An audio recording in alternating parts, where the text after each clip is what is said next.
From inside the presidential motorcade this morning, headed for his Florida golf club, President Trump made a sweeping assertion during his 10-minute ride, claiming the Republican memo from the House Intelligence Committee that he declassified actually clears him. This memo totally vindicates Trump in probe, he tweeted, then attacking the special counsel's Russia investigation as an American disgrace. But a striking contrast from a top Republican who actually co-authored that memo with House Intelligence Chairman Devin Nunes. Retiring South Carolina Congressman Trey Gowdy has confidence in the special counsel. The contents of this memo do not in any way discredit his investigation. Gowdy does say the memo exposes serious concerns about the Foreign Intelligence Surveillance Court process.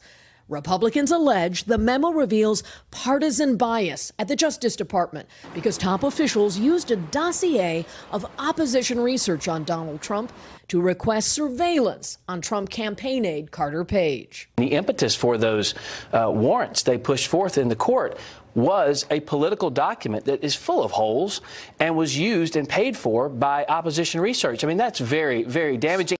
New tonight, New York Democrat Gerald Nadler, one of 4 House lawmakers granted access to see the classified FISA court papers, delivered his own 6-page rebuttal, and claims Republicans failed to explain that the dossier was not the only evidence used to authorize repeated spying. Warrant renewals were granted, which means that they saw, in fact, lots of evidence on an ongoing basis, not based on the Steele dossier, but based on new evidence as each renewal came about.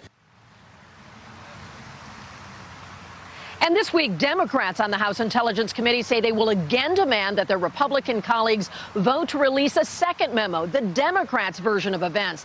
But that would require President Trump agreeing to declassify it. The White House says it would consider doing so, but the when and how remains unknown. So that leaves only the Republican narrative available for the public to read.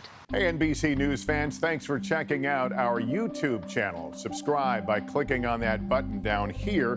And click on any of the videos over here to watch the latest interviews, show highlights, and digital exclusives. Thanks for watching.